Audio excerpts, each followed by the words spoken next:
Assalamualaikum warahmatullahi wabarakatuh. Waalaikumsalam. Alhamdulillah, pada kesempatan yang penuh bahagia ini kami masih diberikan kenikmatan oleh Allah Subhanahu wa taala, yaitu salah satu nikmat kesehatan, sehingga kami berdua bisa menemani teman-teman semua sharing-sharing, ngobrol-ngobrol dan lain sebagainya.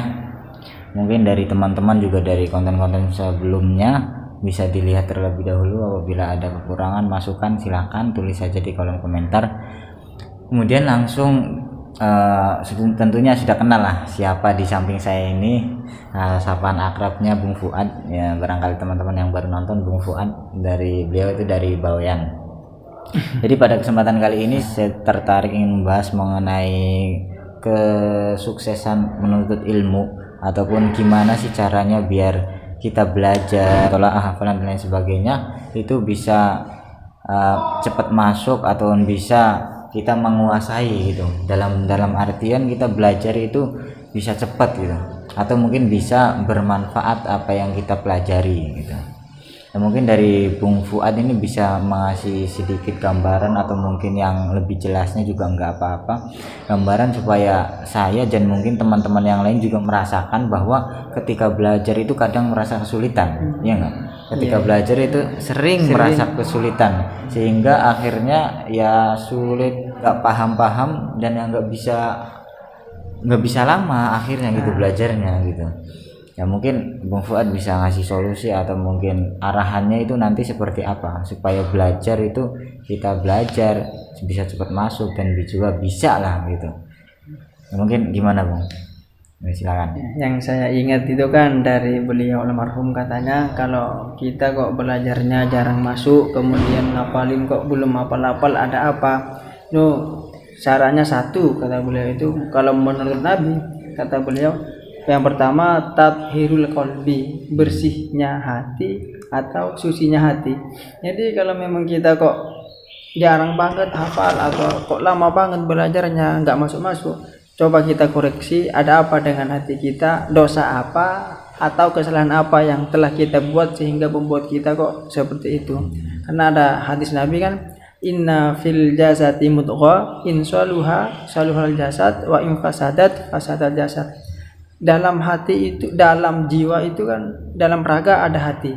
Jika hati itu baik, maka semua halia tingkah laku kita akan ikut baik. Namun jika hatinya kurang baik, maka halia kita akan ikut ke hati tersebut itu, Pak. Pertama kan introspeksi dirilah, hati ada apa dengan kita gitu. Kesalahan apa yang kita buat. Berarti harus kembali kepada diri kita gitu ya. Jadi itu catatan penting. Yang pertama hati gitu ya. Terus yang kedua Bung, atau yang lain? Dilanjut oleh beliau, katanya yang kedua itu tahsinun niyah. Niatnya itu harus lurus, niatnya itu harus benar. Kita mondok, kita belajar, kita sekolah, kita kuliah atau apapun itu karena memang niat lillahi ta'ala, bukan niat yang lain, bukan niat main lah atau niat yang sebagainya, pokoknya lillahi ta'ala gitu. Kalau dalam bahasa kita kan menegakkan li'ila'i kalimatillah wa limardatillah, menegakkan kalimat-kalimat Allah, kayak kemarin kan al-ulama warasatul anbiya gitu ya. Niatnya memang lillahi ta'ala gitu. Itu yang kedua, Pak. Terus yang ketiga al-mubadaratu wal muktasabah, itu artinya istiqomah. Jadi kita tiap hari, kalau sekarang 1 jam, besoknya lagi 1 jam, besoknya lagi 1 jam, sampai hafal. Kan ada istilah katanya dulu salah satu Ibnu Hajar kalau nggak salah kan melihat batu yang begitu keras ditetes oleh hujan, lama-kelamaan kok pecah. Nah kemudian pas itu beliau pikir, loh, batu yang keras itu saja bisa retak pecah, masa otak saya ini nggak bisa ngapalin, katanya kan seperti itu. Istiqomah bahasanya. Laisatil karomah illa ba'dal istiqomah. Karomah itu nggak akan muncul kecuali setelah keistiqomahan. Atau yang lain Pak, apa kemarin, al istiqomatu khairu min alfil karomah, bahasanya. Istiqomah lebih baik daripada 1000 karomah.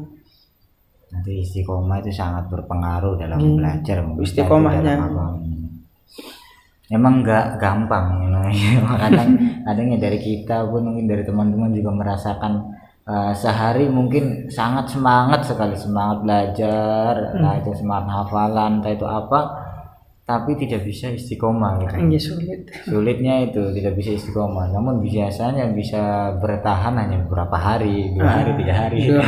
Benar sulit. Bahkan dalam 1 hari mungkin bisa beberapa halaman mungkin baca kitab, tapi ketika setelah itu malah nggak baca lagi. Benar. Jadi mending sedikit tapi mending istiqomah gitu kan ya.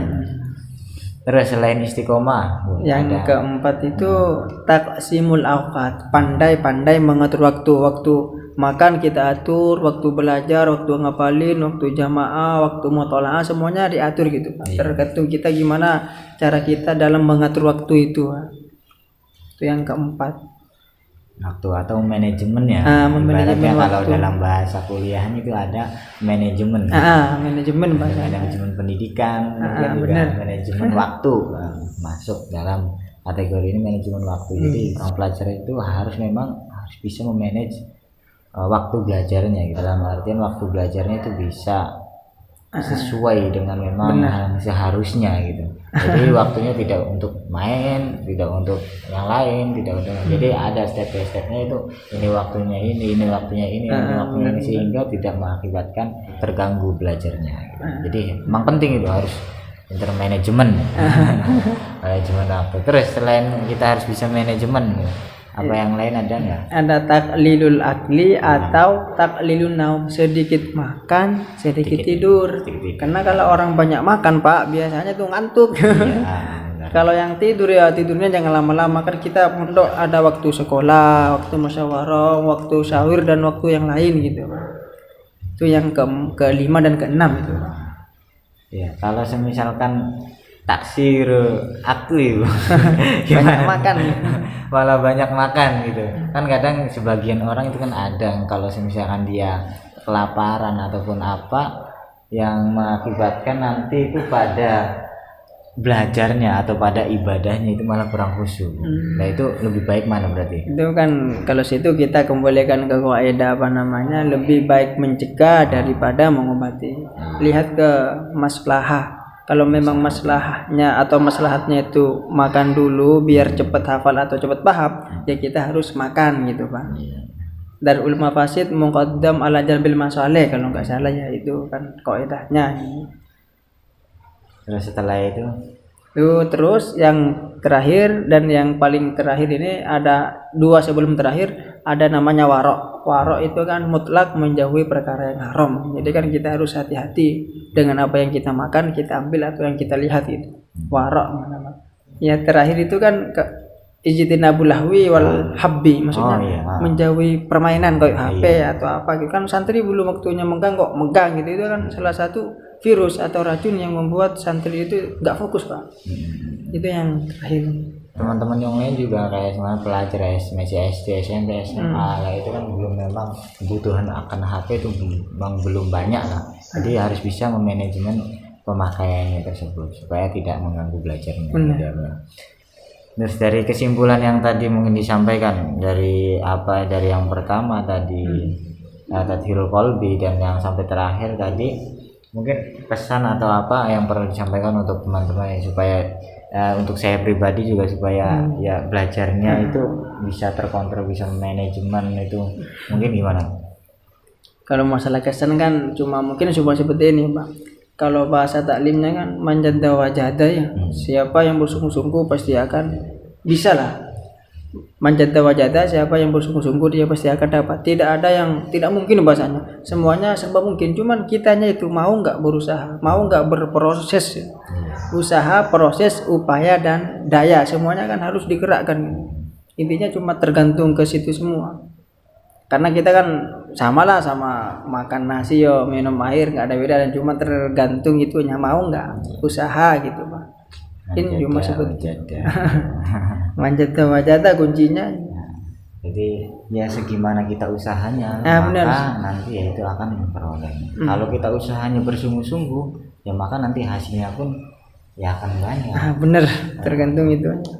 Kan ada yang mengatakan ya kata-kata mengatakan bahwa yang namanya usaha kan tidak mengkhianati hasilnya. Nah benar itu rumusnya.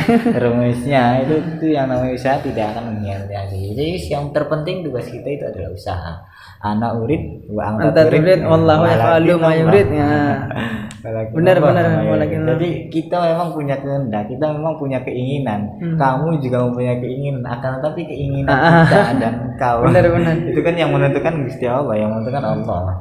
Jadi ya kita sebatas usaha gitu. Benar. Jadi buat teman-teman juga jangan patah semangat untuk belajar, jangan patah menyerah. Kalau misalkan hati kita masih kurang baik ya kita perbaiki hati kita, niat kita. Kemudian juga dari tadi taklilul akli taklilun naum akli. Taklilun naum juga itu pengaruh. Ya mungkin untuk pertemuan pada kesempatan kali ini hanya ini yang bisa kami sampaikan. Semoga bermanfaat untuk kita, untuk teman-teman semua. Bila ada kesalahan kata-kata atau yang lain sebagainya, kayak perilaku atau apa, mohon maaf yang sebesar-besarnya. Kami juga masih belajar dan barangkali juga ada keliruan kata-kata atau apa, mungkin bisa diingatkan, ditaruh di kolom komentar. Sekian yang dapat kami sampaikan. Wassalamualaikum warahmatullahi wabarakatuh. Waalaikumsalam.